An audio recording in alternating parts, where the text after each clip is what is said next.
خدا کی قسم رب تعالیٰ تمہارے چرائم پر اگر پکڑنا چاہے تو ایسی ذلت آمیز موت میں عطا کرے کہ دنیا پہچاننے سے قاصر ہو جائے، دنیا نہ پہچان سکے میرے رب کی قسم. پھر نہ تمہاری بیٹیاں سلامت رہیں گی، تمہاری بیٹیاں غیروں کے ہاتھ بکے گی نہیں، غیروں کے ہاتھ جائیں گی، غیروں کے ہاتھ جا کر اپنی عزت کو نیلام کریں گی، بچے پیدا کریں گی، کافروں کو جنم دیں گی، رب کے باغیوں کو جنم دیں گی، رب کے خبیث بندوں کو جنم دیں گی، جو توحید کے علم کو گرائیں گی، جو توحید کے علم کو پامال کریں گی.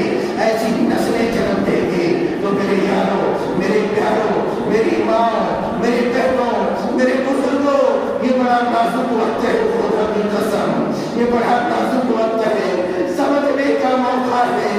اگر ہم نے نہیں سمجھا، مدارس اسلامیہ کی حفاظت نہیں کی، خدا کی قسم ہماری عزت سلامت نہیں رہے گی. سڑکوں پہ ہماری بیٹیاں تو چلیں گی مگر سیاحوں کی عزت کو پامال کیے جائیں گے.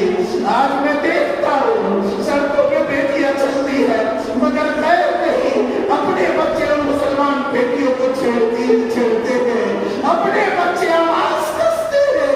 کتنی شرم کی بات ہے، کتنا دکھ ہے، کتنا علم ہے، کتنا درد ہے، کتنی پشیمانی کی بات ہے کہ اپنی بیٹیوں کو چھیڑنے کے لیے کافر نہیں، غیر نہیں، مسلمان کا بچہ سڑکوں پہ بیٹھا ہوا ہے، ٹٹریوں پہ بیٹھا ہوا ہے.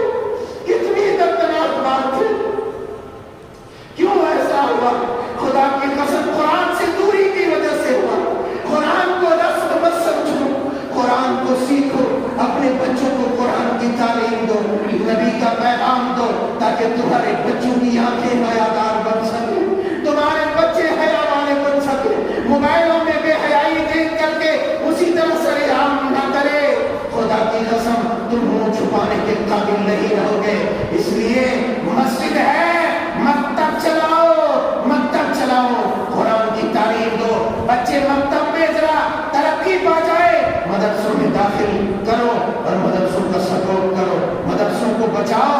ورنہ جس طریقے سے کفار اسلام دشمن طاقتیں مدرسوں کو گرانے اور مٹانے پر لگی ہوئی ہے، اس طریقے سے تمہارے ہاتھوں سے میں نے دیکھا وہ ہلاکو خان کے لشکر میں مسلمانوں کے ہاتھوں سے مسلمانوں کو کٹوایا، تو تمہارے ہاتھوں سے تمہارے بھائیوں کو کٹوائے گا، تمہاری بہنوں کی عزت کو پامال کرے گا.